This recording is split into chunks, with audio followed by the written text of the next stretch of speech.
So welcome everyone to the STEM session talk of the 7th Polygen Symposium of Rising Scholar. My name is Drew Carson and I'll be moderating today's session. So the goal of the symposium is to celebrate and showcase the hard work that all of our Polygen scholars have done, and they have all worked tirelessly on their projects over the past couple of months. So we're here to showcase that work and also learn a lot too.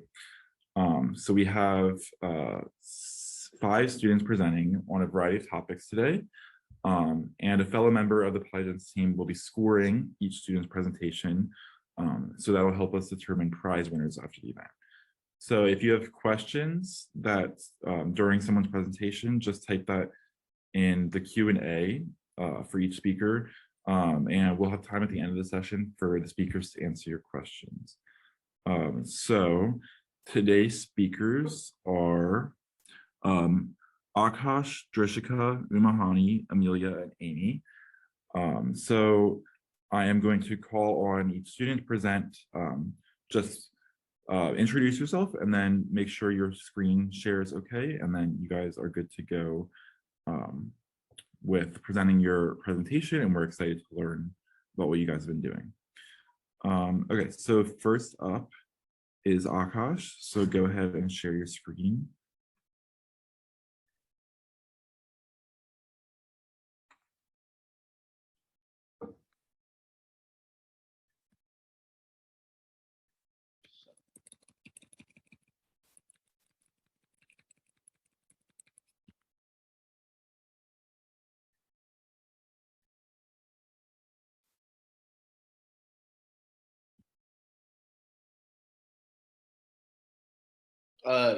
Can I just start or like? Yes, you can. Yeah. Okay. Yes. Hey guys, Hey guys, my name is Aakash Arumugam, and today I'll be presenting on how to measure ferritin levels at home. On today's agenda, I'll be giving an introduction about myself, an introduction about iron, anemia, and ferritin, background of this project, proposals that I have, a summary of what I've discussed, references that I used for this project, special acknowledgements, and finally, I'll be hosting a Q&A session. About me. So my name is Aakash Arumugam, and I currently reside in Rockland, California. I currently go to Sacramento Country Day High School, and I'm in the class of 2024. I'm a varsity cross country and track and field athlete.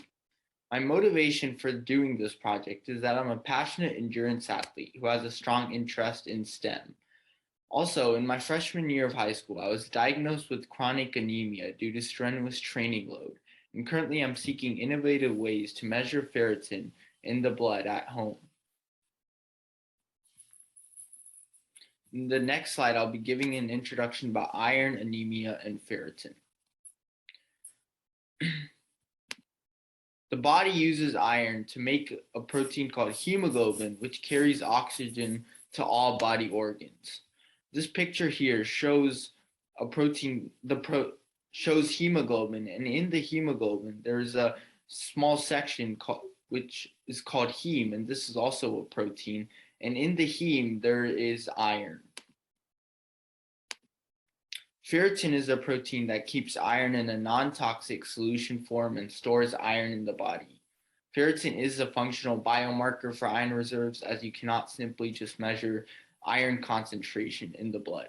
Normal ferritin levels range from 30 nanograms per milliliter to 300 nanograms per milliliter. My personal experience with this is that in my 8th grade year, my 5K time was at 18 minutes. After increasing my training intensity, I noticed that my 5K times would not reflect the training that I did, and I slowed down to an 18:25. Thus, I consulted my coach to see what was going wrong.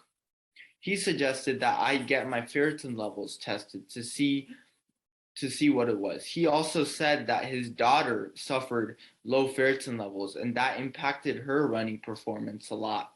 So I decided to get my ferritin levels tested and noticed that it was 18 nanograms per milliliter. I was shocked to see that it was 18 nanograms per milliliter, which was simply just too low to compete at that varsity level. So I began to take iron supplements to improve my ferritin level. And after taking iron supplements, I noticed that my 5K time dropped significantly by 45 seconds to a 1740. This was when my ferritin level was 30 nanograms per milliliter. A study done by American College of Sports Medicine lines up with my personal experience, as they have noticed that elite athletes suffer from ferritin deficiency. Background. So the current approach to get a ferritin test is to get a doctor's prescription for a ferritin test. And then you go to a lab to take the test, and the results are typically available in a few days. I have a problem with this approach, as it is just too slow and expensive for my needs. The goals for this project is to propose methods to measure ferritin at home that are inexpensive and can be easily administered. And it also to write a research grant proposal to describe these ideas.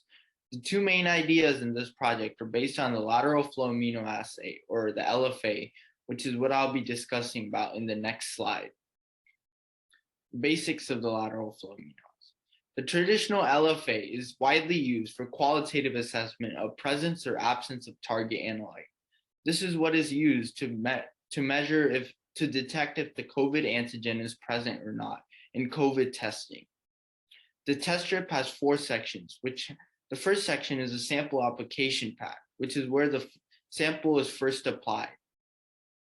And then there's a conjugate release pad, which contains test line antibodies that are conjugated with the nanoparticle that is ready to bind with the target analyte. It also contains control line antibodies that are conjugated with the nanoparticle. Next is a membrane, which contains a test line and control line. The test line appears on the strip to indicate whether the target analyte is present or not, and the control line becomes visible to indicate if the test is valid or not. The absorbent pad finally collects excess sample. My first idea combines the LFA strip with the microfluidic channel. I have to make minor modifications to the traditional LFA, as the traditional LFA can only qualitatively detect if the antigen is present or not, but I need a quantitative result. So thus I have to make some minor adjustments. And these include firstly, follow the traditional LFA procedure to get a visible test and control line. Next, I'll have the platinum nanoparticle, and that will be used as a conjugate for ferritin antibodies. The ferritin from the blood sample, the platinum nanoparticles, and the ferritin antibody will get immobilized at the test line. Next, I'll separate the test zone from the rest of the LFA strip and add hydrogen peroxide solution to the test zone. The platinum will cause a decomposition of hydrogen peroxide to produce oxygen. The oxygen causes the displacement of ink in the microfluidic channel, and the distance the ink travels in the microfluidic channel is directly proportional to the ferritin concentration. This idea was developed by the University of Pennsylvania to quantitatively measure prostate-specific antigen, and I've adapted this idea to measure ferritin levels. My second idea also involves making minor modifications to the traditional LFA by measuring the width of the test and control lines. First, the conjugate release pad here will contain abundant amount of antibody nanoparticles. Portion of the antibody nanoparticles will bind with the ferritin and get immobilized at the test line. The unbound antibody nanoparticles will flow toward the control line, where they're immobilized by the control line capture antibody. The smartphone app will capture the thickness of the test line and control line, and the ratio of the thickness between the test line and control line can be used to measure the ferritin in the blood sample. This idea was developed by Cornell University to quantitatively measure soluble transferrin receptor, and I've adapted this idea as well. My third idea is based on a luminol-based electrochemiluminescent reaction. This involves using the chemiluminescence property of luminol and hydrogen peroxide reaction with the blood This idea is commonly used in forensics to detect blood in a crime scene.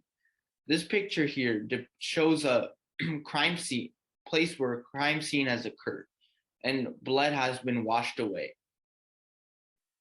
Using the naked eye, it is simply impossible to detect whether blood was present in the crime scene or not. But using this luminol-based reaction, it is possible to detect whether blood was present in this, as you can see on the picture on the right. And now I'll be getting into the procedure of this reaction.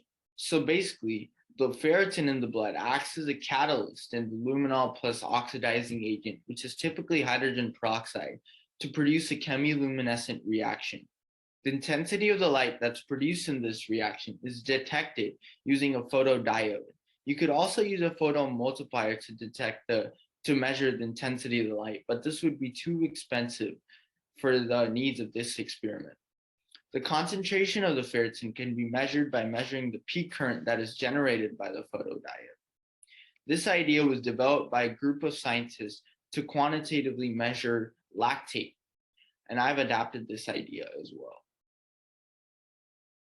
In summary, I've discussed 3 methods to measure ferritin at home. The next steps to this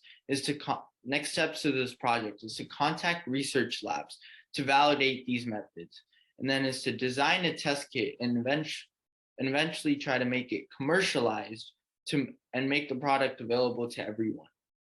Special acknowledgements. Thank you to my mentor, Alexa, the entire Palegiance team, and my family for fully supporting me in this project. It wouldn't have been possible without you guys. Fueled by my passion for running and guided by a great mentor, this journey has been nothing but extraordinary. Thank you to the symposium for providing me with this great opportunity. And thanks everyone for attending this presentation. This is my reference slide. Awesome. Thank you so much. That was really awesome. Thank you. So now is our Q&A for Aakash. So we have one question that came up during your presentation. I don't know if you can see that on your screen, Aakash, but I can see it. Yeah. Yeah, so the question was it challenging to do this project virtually? Like virtually meaning like just it was somewhat of a challenge, but like mostly the resources that I gathered were from online resources, so it wasn't like particularly very challenging. So so does anyone else have a question? Feel free to either message me, put it in the chat, or yeah. If not, I have a question. So what do you think is the next question? Like after you've done this project, what do you think like is a further topic of investigation for this field? I mean, I've just proposed these ideas, like my 3 ideas are just proposed. I have to see whether they work or not. And so, and like, yeah, I have to see whether the ideas work, whether I can possibly do that. So I have an idea of like contacting local labs, especially UC Davis and their research team, to try to reach out to them and try these ideas out, see whether it works. That's great. And then if they can't do it, I guess in the future you could also do it yourself. Yeah. Okay, great. Thank you, Aakash. Next up we have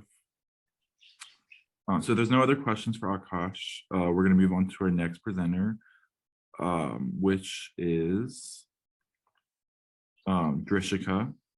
So, okay. Give me one sec. So Aakash, can you stop sharing your screen?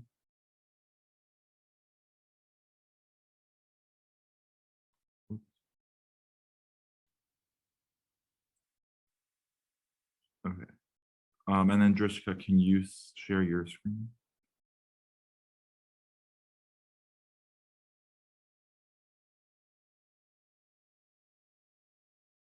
All right, great. I can see that. Okay. Sorry. Okay. So this is it. Drishika. She's going to be presenting her research. So yeah, if you have any questions, also message in the Q&A, or you can message me if that's possible. Okay. Yeah. Thank you. You all can see this, right? It's all good. Okay. Hi, my name is Drishika. I'm currently a senior in high school in Northern Virginia. And this summer I participated in a research project with Polygens, and I focused on understanding the differences between pediatric and adult AML and ALL. So I'll kind of start off by talking about what is leukemia. Leukemia is a type of cancer that affects the blood and the bone marrow and the blood system of the body. So as you can see here, I have a couple of images where at one place you can see, I'll start with this image first, the one on the right. So all leukemia cancer cells stem from these hematopoietic stem cells, which are called HSCs. So you can see that up top here, you have the blood stem cell, and then you can either split into a myeloid stem cell or a lymphoid stem cell. So there's two types of leukemias. There's lymphocytic and then myeloid. So depending on which cells they kind of mutate into, it'll depend. And then the myeloid stem cells kind of go really heavy into the red blood cells and the platelets and those kinds of things, whereas the lymphoid stem cells go into the lymphoblastic system and the lymphatic system and the lymphoids. So all cancer is caused by a mutation in the DNA of a cell, which causes uncontrollable growth of that cell, and it could either lead to a tumor, which can become malignant and cause cancer.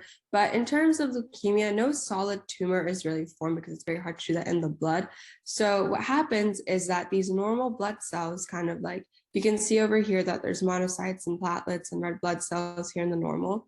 And then once that mutation occurs in leukemia, you can see that the red blood cells are really overpowered by these other cells, these leukemia cells, and that really damages the blood system. So there's four main types of leukemia. There's acute lymphocytic leukemia, which is ALL. There's acute myeloid leukemia, which is AML, chronic lymphocytic leukemia, which is CLL, and chronic myeloid leukemia, which is CML. So for the purposes of my research, I focused in specifically on ALL and AML because those are the two that are more common in children. And that's really what one of my main focuses was, to kind of compare adult and pediatric cancers. And ALL is the most common type of cancer in children. One key thing, the real difference between acute and chronic leukemia is that acute kind of moves faster, it's more aggressive, whereas chronic can be kind of more long-term. And it takes a while for it to become as vicious or as ruthless as acute leukemia can be. Okay, and then over here, I just have kind of a quick chart describing the differences between acute myeloid leukemia and acute lymphocytic leukemia, kind of as an introduction to both. So over here, we'll start with ALL. You can see kind of just like an image of what a normal blood cell might look like, and then what a blood cell with ALL might look like. So usually ALL comes with chromosomal aberrations, and these are always like a result of some transcription factors that will affect the B or T cell development. And as you can see, the cells involved are immature B or T cells, which comes from the bone marrow.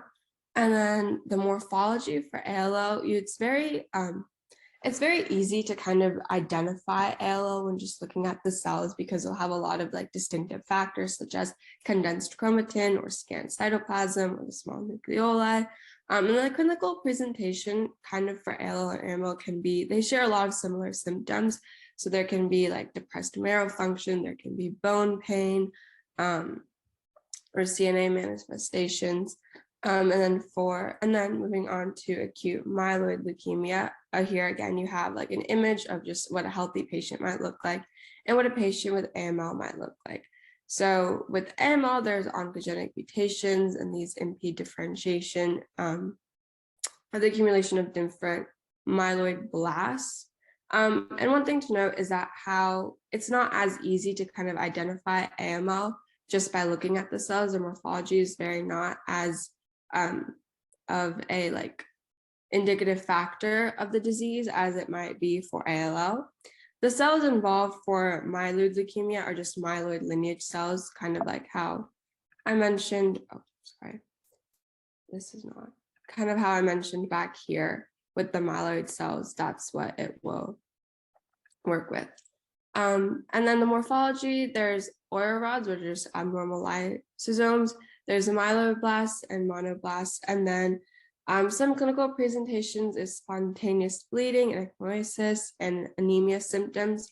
But overall, there can be very general sort of symptoms, such as just like a fever or pain or like bleeding under the skin, internal bleeding, stuff like that.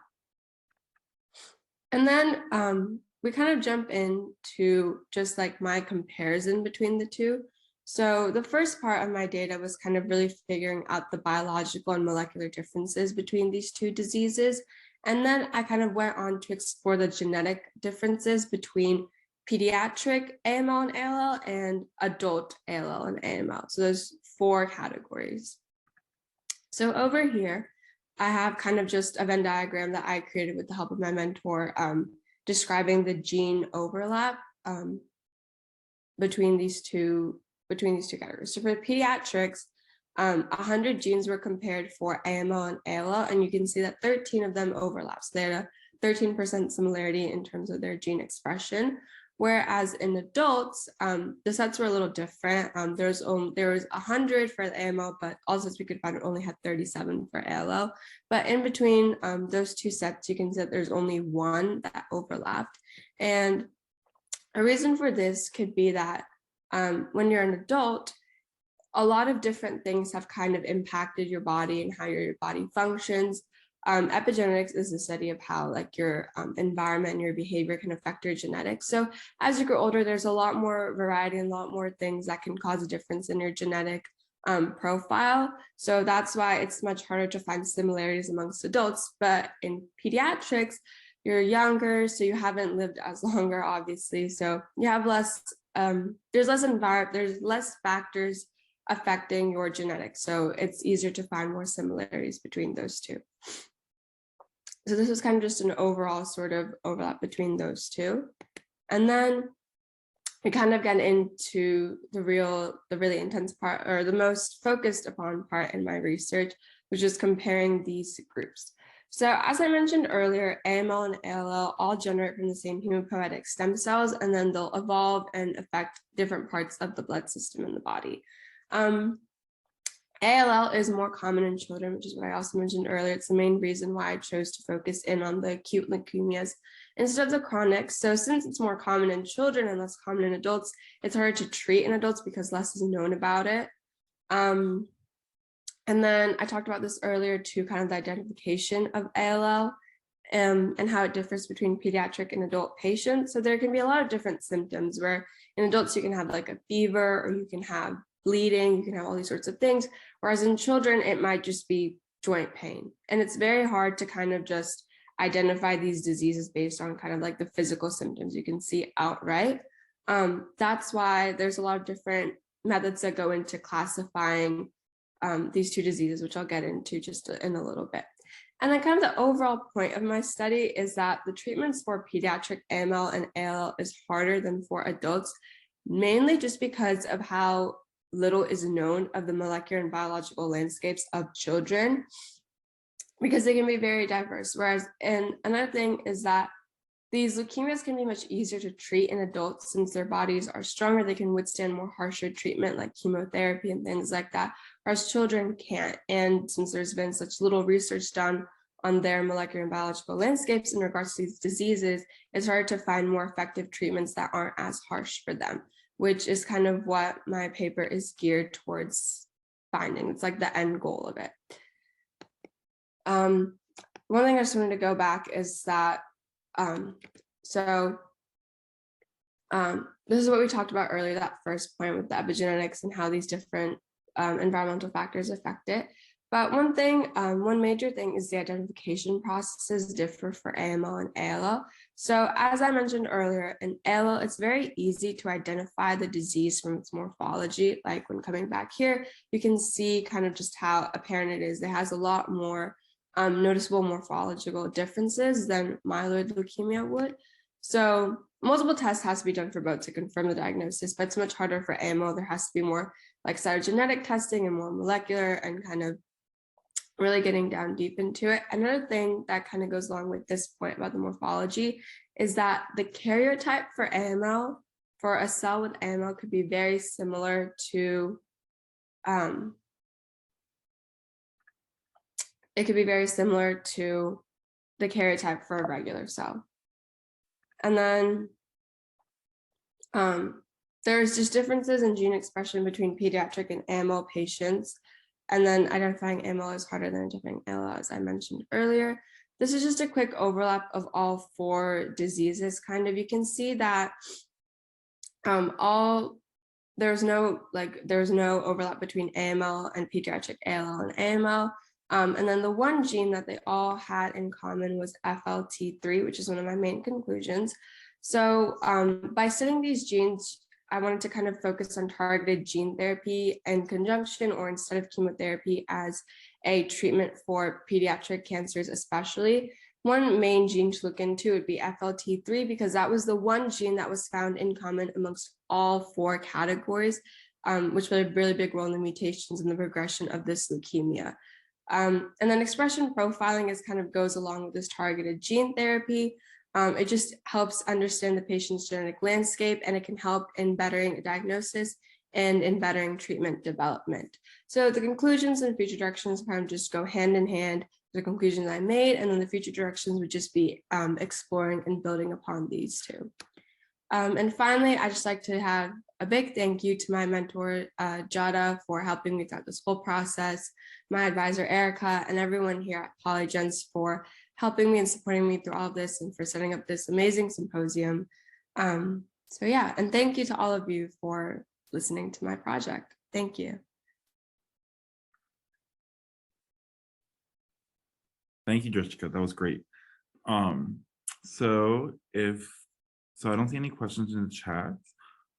So I have a quick question that I wrote down during your presentation. So you talked about the difference between acute leukemia and chronic leukemia. And I think you said the acute one moves like quicker. Do you know why that is? Like, is there a genetic reason for why it moves quicker? I think you're muted. Sorry. Yeah. I think it's just kind of how the cells progress. It's probably just something to do with how they evolve and how they develop. And then again, it's like, it's just like, it's more differences kind of like how you treat it and how you handle it too. It all, again, just like boils down to the genes and the DNA, which is what cancer all stems from. So yeah. Awesome. Makes sense. All right. Thank you so much. Okay. So next up we have Ummehani. So Ummehani, go ahead and share your screen and show your presentation, and then we can make sure that we can see that.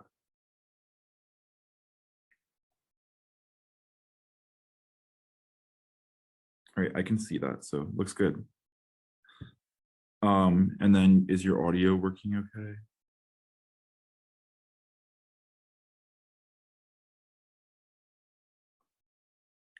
I can't hear you, so just a heads up.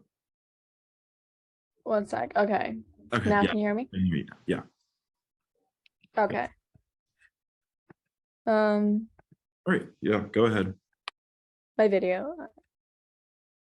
I can't see you, so you can turn, if you want to, you can turn it on. It says my video can't be started. Oh, that's weird. Okay. They are good. Okay. Let me see. Can you see me now? Okay. Yes, I can see you. Yes. Okay. The floor is yours. Okay. Let's start. The impact of family dynamics on eating disorders. I mean, this is a narrative review. I will be talking about eating disorders and family dynamics today. And I'll be talking about 2 eating disorders, anorexia nervosa and bulimia nervosa.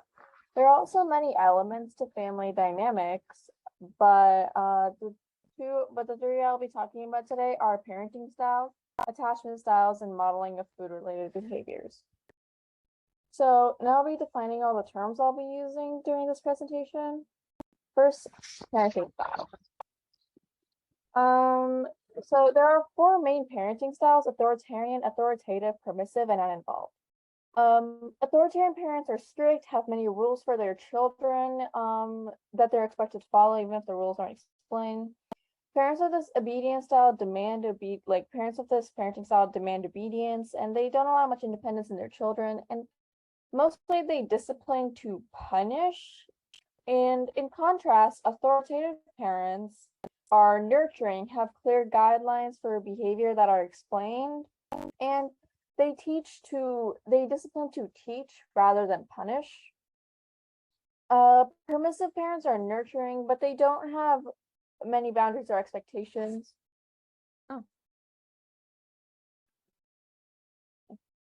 But they don't have many boundaries, or they don't have any rules or expectations, and their parenting style is generally very lax.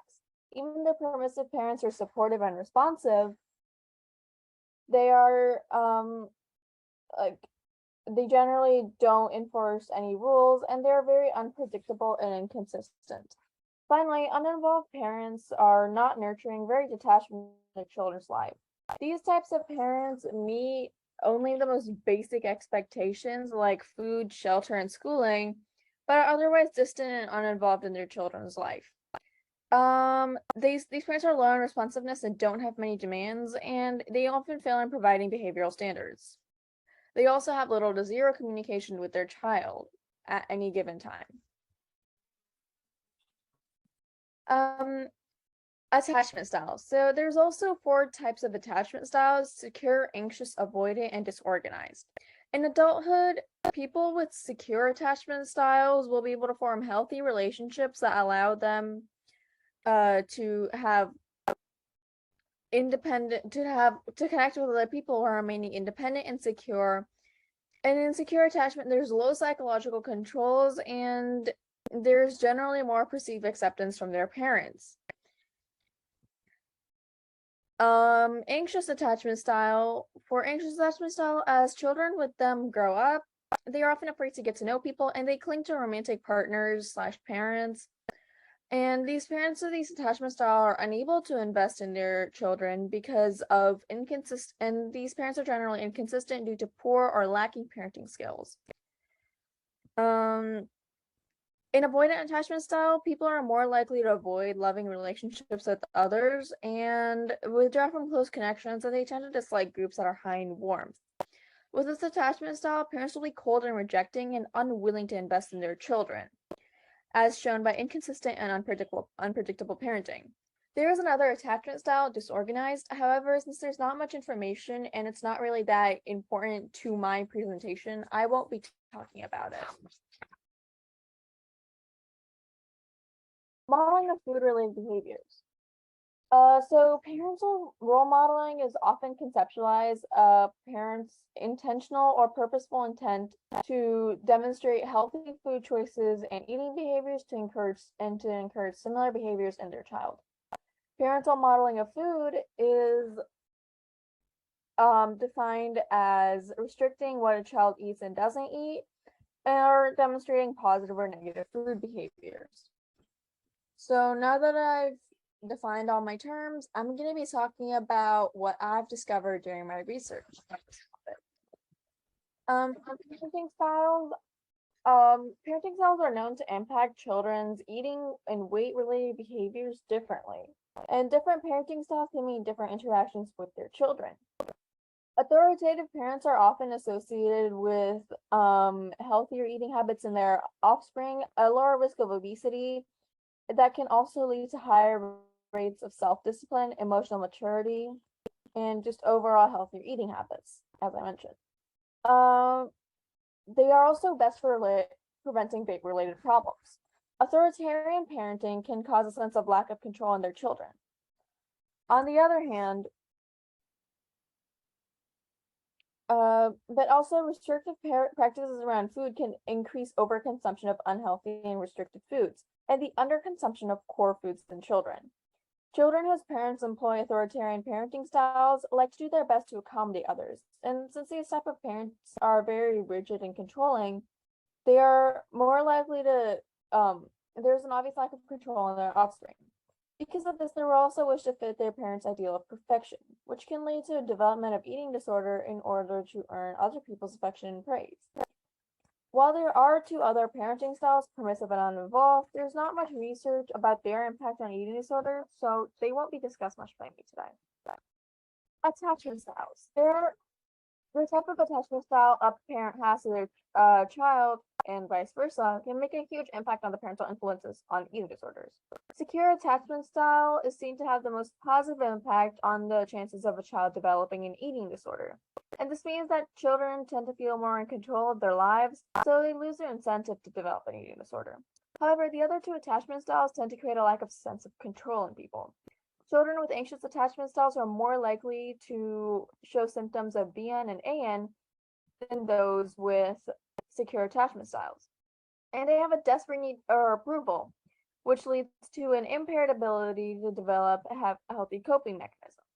Those with avoidant attachment styles are more likely to have depressive and anxious symptoms, showing signs of substance abuse problems, which are all mental health problems that share risk factors with eating disorder. So it's also more than likely if you show signs of depressive and anxious symptoms, you also might develop an eating disorder at some point.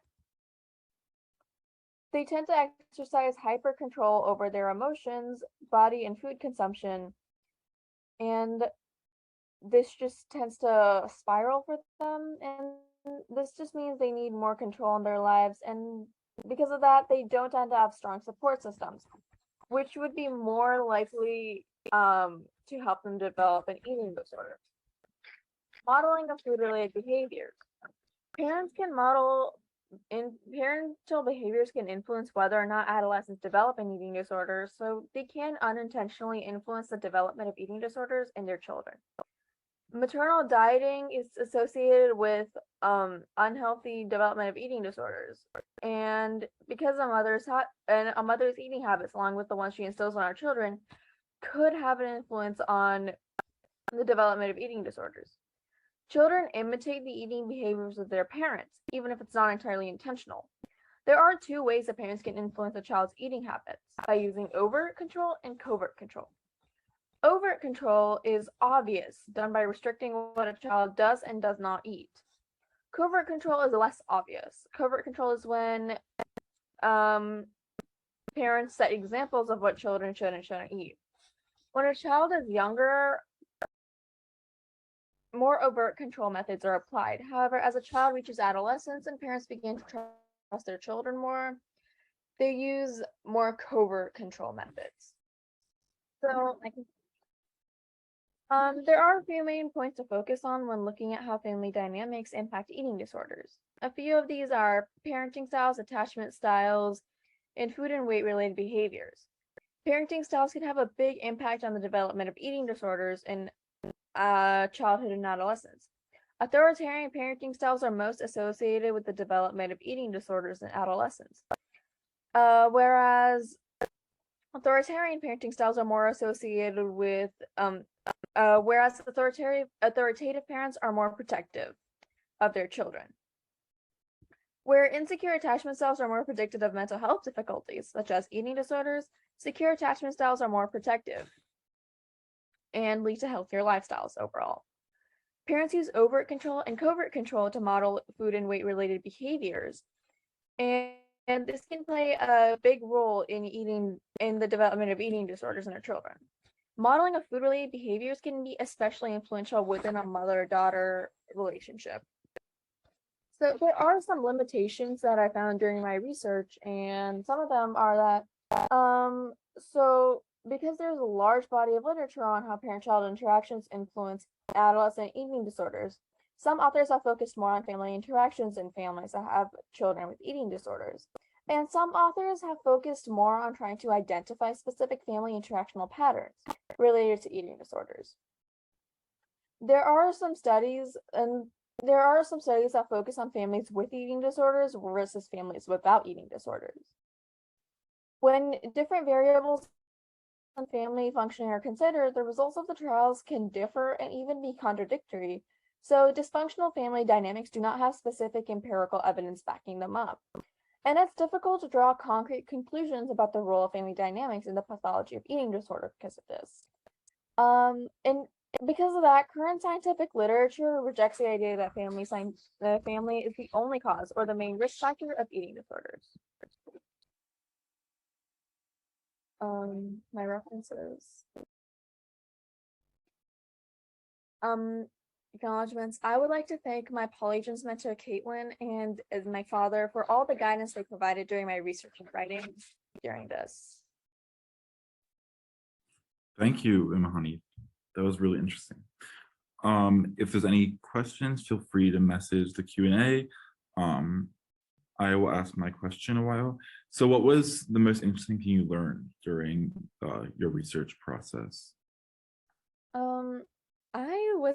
When I first started my research, I wasn't actually sure about how much family dynamics really made an impact on eating disorders. When I actually began my research, I thought I was going to have tops like maybe 10 pages in my paper.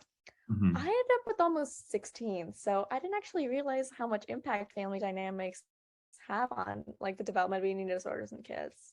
So you realize there's like more out there than you anticipated. Yeah, interesting. Okay. So is there a future research question that you would like to pursue then, or like would you continue researching this, or would you pivot to something else? I think I would like to continue researching this topic because I've only just like kind of like scratched the surface of it. There's a lot more to this entire thing than what I know currently, and I would love to like find out more about it. That's great. All right, thank you, Ummehani. That was awesome. Okay, so next up we have Amelia.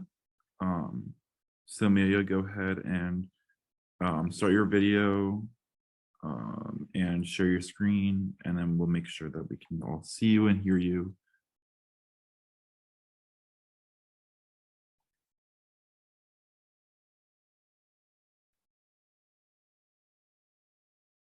I think you're still muted, just an FYI. All right. Oh, yeah. Sorry, I'm still sharing my screen. Can everyone see that? I can see it. All right, perfect. All right, the floor is yours. Go ahead. Hi, my name is Amelia Allen. I'm from Oakland, California, and I am a senior. So the title of my project is Ocean Acidification in Shelled Organisms. And so modeling a rise in acidity in a local body of water and the effect on the inhabitant species. So,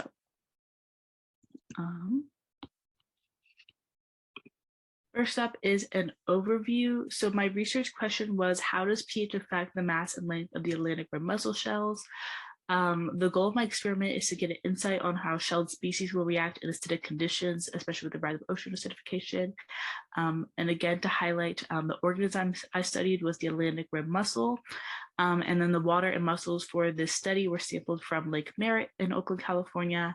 And I did the experiment over a duration of 3 weeks. So my hypothesis was if pH decreases and the water has a higher acidity, then the mass and length of the red mussel shells will decrease. So I came to this hypothesis because I know that shells are made out of calcium carbonate, and that with excess amounts of carbonic acid due to ocean acidification, it turns into bicarbonate, which is highly dissolvable. And so when the shells are dissolving, this is what's going to cause a reduction in weight as well as possibly length. So for some background information. So a little bit about ocean acidification. So human activity has caused an excess of CO2 in the atmosphere, which is absorbed by the world's oceans. And so this is due to like rising temperatures. And so, a pH level is determined by the amount of hydrogen ions present. So when carbonic acid, which is created when CO2 reacts with the water, the carbonic acid is going to dissociate in the water, and this is going to produce an excess of hydrogen ions, and this is what causes the pH of the ocean to decrease. And so when there are excess amount of hydrogen ions, they bond with calcium carbonate. And so this means that there's not enough free calcium carbonate for organisms floating in the water for them to use to build their shells. And also because they are calcium carbonate species, again, like I said on the last page, is also cause their shell to dissolve with hydrogen ions. So excess amount of hydrogen ions, which is a higher pH, is what's going to cause harm to shelled species. So a little bit more about Lake Merritt. Again, it's located in Oakland, California, which is where I'm from. I really chose this location because I've spent a lot of time around it in my childhood, and I've done other things like tracking the bird populations there. So I thought it'd be interesting to study. It's classified as a tidal lagoon and a wildlife refuge. And so this means that there are a lot of bird species around there. Specifically, there are 140 different types of bird species, which is really impressive, as well as many different types of fish, crabs, and mussels, like the red mussel, which really plays a key role in keeping this really impressive diversity of bird species alive. And then also the Pacific Ocean feeds into the San Francisco Bay, and that is where a lot of water from Lake Merritt comes from. And so with the rise of ocean acidification, we really see that as the Pacific Ocean might be increasing in its pH, or might be decreasing its pH and becoming more increasing in acidity, that this may also have an effect on Lake Merritt as that water feeds through that connection. And also I'd like to touch on the fact that it's really an understudied field of how Lake Merritt, again, because it's so local to where I am, is affected by ocean acidification, but it's also, again, attached to the Pacific Ocean, and it's in a really urban area, which could be causing excess amount of CO2. And so that's why I thought it'd be really interesting to study. So a bit more about ribbed mussels. So they were first introduced to the San Francisco Bay in the 1800s, and thus that's what feed it into Lake Merritt, and how they ended up being in such high concentrations in Lake Merritt. But again, they are also they're endemic to the North Atlantic coast. So in this image, you can kind of see what a larger, or just like a blown up image of the ribbed mussel looks like. And in the second image, you can just see a field, or like a big field of them in Lake Merritt. And then next, so they're averaged in length from 5 to 10 centimeters. So increased acidity levels in Lake Merritt could harm the ribbed mussels, again, because their shells are made of calcium carbonate, and this would reduce biodiversity. And so the big harm in that is that a lot of the bird species rely on ribbed mussels as well as other shelled organisms for their food supply. And so if we see a reduction in ribbed mussels and other shelled organisms, we're going to see a decrease in food supply for the birds of Lake Merritt, which may harm their population numbers. And then also ribbed mussels play a really vital role to their ecosystems, because like other mussels and oysters, they can filter bacteria and take them into their tissues and digest possibly harmful bacteria. So having mussels is really important to having a healthier bodies of water. And lastly, ribbed mussels can be a bioindicator for how other species may react to more acidic conditions of Lake Merritt. So again, I just chose to study the ribbed mussel because it was really abundant near Lake Merritt, but it also may affect other species like the soft-shelled clam. So that's why I chose to do that. So a little bit onto my procedure. So preparing and measuring the shells. So the shells are split in half, creating 24 total shell halves, as you can see here. And then I numbered the shells after I left them to dry. And so as you can see here, each shell was labeled 1 through 24, so I could track each individual shell for their decreases in length and weight. And so the shell's original length and weight, or length, ranged from 5.8 centimeters to 8.9 centimeters, and the weight ranged from 2 grams to 10.2 grams. And the shells were measured in length along their ventral, as you can see in one of these images over here. And the shells were also weighed using a Kitchen scale, which had an accuracy of 0.1 grams. And just due to the accuracy of, or the quality of the scale I was using, I weighed each shell 3 times and took an average of that weight to try to get the most accurate weight possible. So on to how I altered the water. So I used 4 categories of pH to study its effect on the For mussel shells, so first I used unaltered lake water, which had around a pH of 8.4, again, because I was replacing the water once a week. And then my other group was called slight acidity, which again, it still had an alkaline value, but I slightly raised or slightly lowered the pH to 8 from 8.4. And then next with the middle acidity, which I lowered the pH a little bit more to 7.7. And I chose those two values, 8 and 7.7, because those are around the range of predicted values that the ocean may be, because the ocean is predicted to decrease in acidity or increase in acidity and lower its pH by 150% by the end of the century. And so those are some of the pH values we might see then. And then I chose my fourth category, highest acidity, which had around a pH of 6. And I just wanted to choose like an actual acidic value with a pretty low pH to just see a more dramatic effect on the shells. And then also to alter the pH, I use club soda water. And so to alter the pH, because it contains carbonic acid. And so this is really going to reflect the reaction between dissolving CO2 in the ocean, which again creates carbonic acid. And then the club soda was added to a sample of water from Lake Merritt. So I took Lake Merritt in like jugs, and then I created different ratios of club soda to just the straight Lake Merritt to get a total of 700 milliliters per jar. And then those different ratios is what produce the different pH values. So setting up the jars, again, I had 24 shell halves. I had 4 different categories. So I broke up the shells into 6 shells per jar. And then the shells were left in jars for 1 week in each of their pH groups before I sampled them again. And so I monitored my samples each week. And so I would remove them from their water. I would leave them overnight to dry, and then I would remeasure them for length and weight. And also I had to replace the water once a week because I found that leaving the water for a week would have an effect on the pH, and the water would become more acidic. And then for the highest acidity, so it actually became a little bit more alkaline. And so here are the different values of the pH I had for each of the weeks. So onto my results, the length actually they stayed constant for the duration of the 3 weeks, so they had no change. And then for the weights, I saw also that there was a change. So unaltered had the biggest change, and it decreased by around 4.69.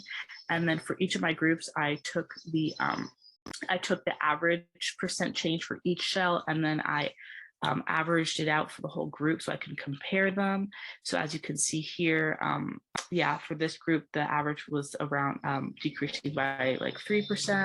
The next one decreased about like 1.7. And then the slight acidity group decreased by around 1.8. And so just a quick analysis of my results. So my experiments failed to reject the null hypothesis within my 3-week period because I had no effect on the length of the shells like I thought it would. And my pH, the weight was affected, however, it wasn't linear like I thought it would be. Again, as you saw, unaltered had the most change, while the other groups were kind of in a randomized order instead of what I thought was going to be, which was that the unaltered wasn't going to change, and that the one with the highest acidity would have the most amount of change. And so for a quick comparison, in another study, I saw that they actually, when they only changed the pH, they also saw a lack of change in the length, and the weights only had didn't have a significant change. And also my weights, even though the biggest one only had a drop by 0.4 grams, which is also not a dramatic shift. So just some takeaways. I just think that studying Lake Merritt is really important because it shows how smaller bodies of water might be affected by climate change, because a lot of studies right now are just on the oceans. And here are my references. And I would just like to thank my mentor, Emily Parks, my parents, especially my dad, for helping me with all my collections and just like helping me through challenges. And of course, the Polygens team. Thank you. Great, thank you, Amelia. I have a question. So what made you choose that range of pHs? Like, could you go even lower? Like, maybe that's not purely physiological, but like, I wonder if like going down to like a pH of like 3, like, I mean, I know that's pretty drastic, but I wonder if that would have an effect. Yeah, that's definitely something I would want to look into to see if like having even like a higher acidity, like it's an extreme like 3 would have like a faster effect in the time that I chose. Awesome. All right. I don't think there's any other questions. So thank you, Amelia. That was very informative. Okay. Next up and last, we have Amy. Sorry, we're going a little bit over time, but I think it's okay. Yeah, so Amy, go ahead and share your screen. And yeah, and then the floor is yours.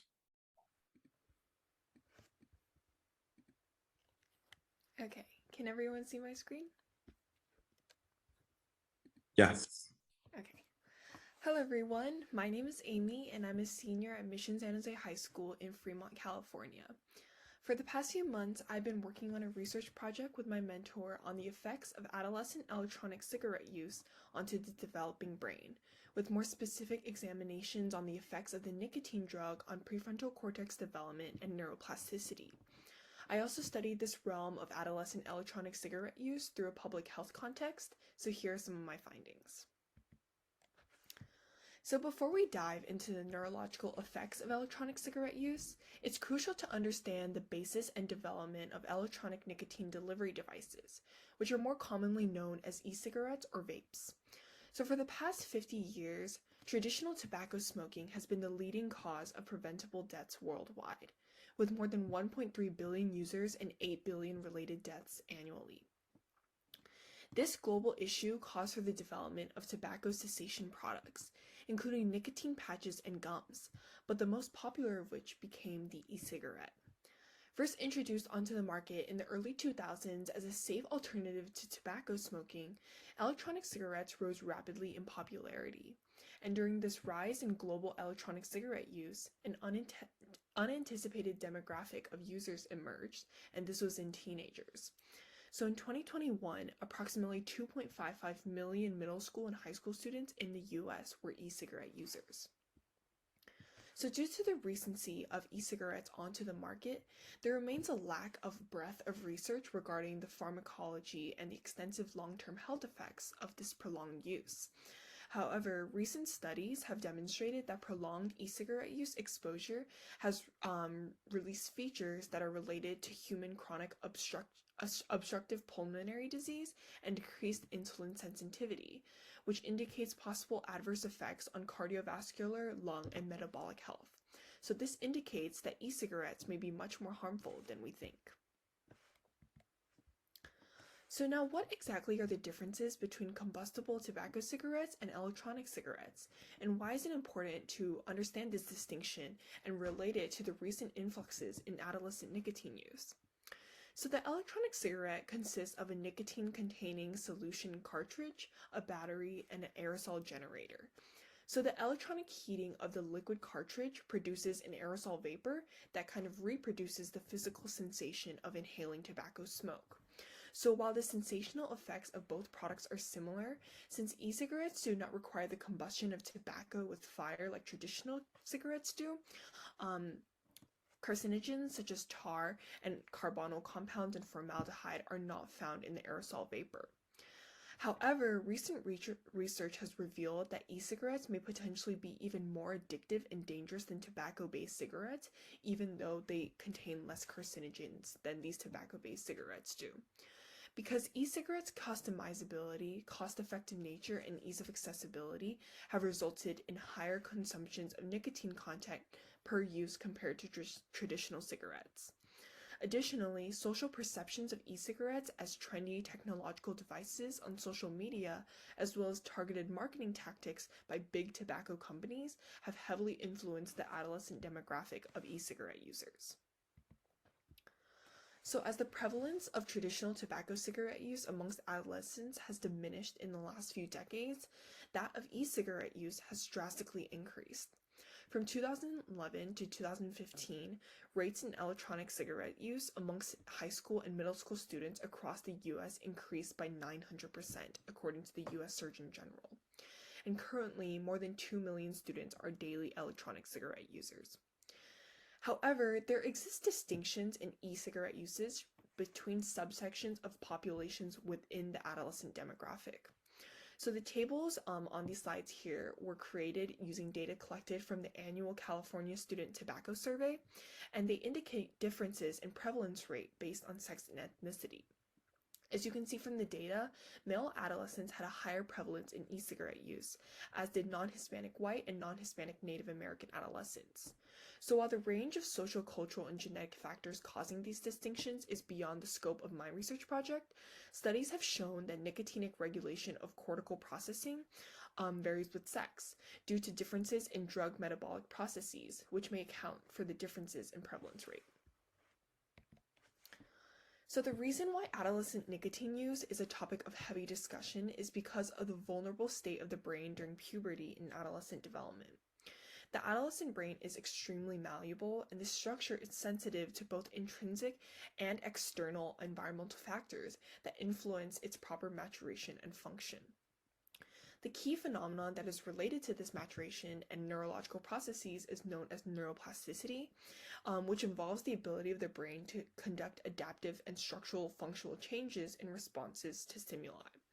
So during the developmental window that is adolescence, the brain is subject to major neuroplasticity and undergoes substantial maturation and structural remodeling.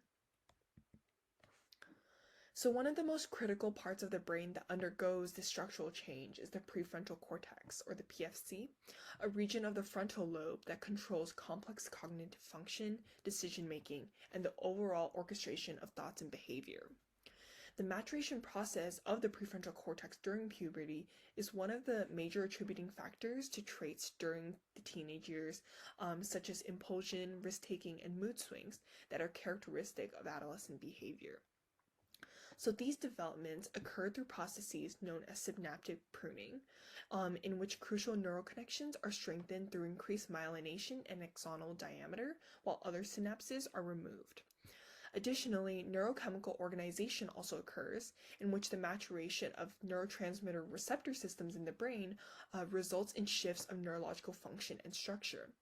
And these changes really highlight the fragility and sensitivity of the brain during adolescence, which makes the organ highly susceptible to manipulation from drugs or nicotine during this time. So in order to examine the detrimental neurological effect of e-cigarettes onto the adolescent brain, we must examine the role of nicotine in the e-cigarette system. So the pharmacological nature of nicotine really explains its unique alteration of the brain during adolescent development. Nicotine itself is a sympathomimetic stimulant drug that binds to neuronal nicotinic acetylcholine receptors, also known as NACHRs, which are ligand-gated ion channels that are widely distributed in the body and are central to regulators of neurophysiology and addiction pathway signaling. So NACHRs are found in extremely large quantities in the prefrontal cortex and are very important to high-order cognitive processes. And studies have shown that the expression and functional activity of the NACHRs during adolescence is more prevalent than in adults. And most importantly, the activation of these NACHRs is critical in the regulation of dopaminergic neurotransmitter systems, which is a system that controls the development of motivated behaviors and associative learning. So during adolescent development, these dopamine receptors are overexpressed and subsequently pruned during brain maturation. And this overexpression results in the overstimulation of brain reward circuits, and this is heavily correlated with the biological basis for drug addiction. So the activation of NACHRs due to the presence of nicotine from electronic cigarettes enhances the neuronal transmission, especially within the dopaminergic system, and this overstimulates the reward processing of the adolescent brain. And acute sustained drug exposure actually enhances this activity and has greater pleasure effect on adolescents than adults. So it makes the return usage of nicotinic devices and electronic cigarettes more probable. So the modulation of receptor systems within the prefrontal cortex is the primary basis for electronic cigarettes' addictive nature and its longitudinal effect on brain health, especially within adolescents. So this kind of structural change and impact has several cognitive and behavioral implications. The adolescent exposure to nicotine has revealed significantly diminished cognitive function and reduced attention spans and enhanced impulsivity, as well as depression-like symptoms that stay resonant throughout and up to adulthood. studies have also indicated that the heavy potential of nicotine as a gateway drug. So studies have revealed that the repeated administration of nicotine before the injection of drugs like cocaine has resulted in enhanced rewarding effects of the cocaine drug and also changed the plasticity of the synaptic pruning by decreasing long-term potentiation. So one can logically postulate that this repeated exposure to nicotine has the potential as a gateway to the usage of more severe drugs in the future, such as opioids, methamphetamines, and heroin, which have drastically more dangerous and neurological health effects. So these extensive risks kind of poses the necessity for us to discuss potential addiction therapeutics and cessation methods. Transcranial magnetic stimulation, also known as TMS, has recently risen as a procedure for treating depression and other psychological disorders. So this is a procedure that uses electromagnetic induction for nerve cell stimulation, and it's minimally invasive, and it's recently emerged as a major tool for modifying brain activity and cortical excitability. So currently, the primary applications of TMS are psychiatric, and they're used for treating major depressive disorder in both adults and children. But recently, there have been studies that are applying TMS to treat addiction in adults, and very promising results have been indicated. Their studies have shown that repetitive TMS trials for smoking cessation have actually reduced cigarette consumption and craving as early as 2 weeks after treatment. So while currently TMS is not applied to adolescents with nicotine addiction, it's regularly used for treating depression amongst children as well as nicotine addiction amongst adults. So we can propose that the application of TMS in treating adolescent nicotine addiction through electronic cigarettes may be probable in the future. So in conclusion, the heightened potential for misuse of electronic cigarettes amongst adolescents poses significant risks in a neurological and developmental sense due to changes in the prefrontal cortex. And this vulnerability of the brain during adolescence makes it a very heavy topic that we must discuss. And as the vaping epidemic remains one of the most prevalent public health issues targeting adolescents today, further research is needed for the analysis of this critical window of development that is adolescence. And we must also discuss things like potential therapeutics that may stray away from replacement methodologies. And that kind of concludes my presentation. So these are my references, and here are my acknowledgements. I want to specifically thank my mentor Rahul for his guidance and support throughout the entire process of this project, as well as my presentation reviewer Gabriel and the Polygens Research Academy as a whole. Thank you for listening. Thank you, Amy. That was great. I have a question. So what motivated you specifically to get involved in researching this topic? Was it just like that you saw so many people that you know like getting addicted to this and you just wanted to research the effects on it? Yeah. It was kind of two aspects. So one was, vaping is a very, very prevalent thing that prevalent phenomenon that happens at my school. So I've just been around that environment for a very long time. And also at my school, we actually have a tobacco use prevention education program in which I've been a peer educator for more than 5 years now. Wow. So I've kind of been working in like a public health and advocacy aspect of this kind of social issue for many years. And currently I work with like my county in creating like health curriculums and things like that. But I never really got the chance to do like research into the science behind this electronic cigarette use. So this was like a really, really great opportunity for me to kind of look at the topic through a different lens. So that's kind of why I took on this project. Awesome. Is this something that you hope to continue with in the future? Yeah, definitely. I would love to kind of pursue something in the future where you can kind of combine like this public health aspect with this like scientific research aspect, because I feel like it's really, really interesting to make that connection along with, studies into neuroscience and things like that. So yeah, it's definitely something I want to pursue in the future. Awesome. Great. Thank you, Amy. Thank you. So that concludes this this session. So thank you to all of our attendees, and also especially thank you to all of our presenters. I'm very impressed with all the work that all of you have done these past few months, and you all have bright futures. So best of luck with everything and enjoy the rest of the symposium. All right, I'm going to end the session, but thank you all. See you. Thank you. Yep. See you. Thank you.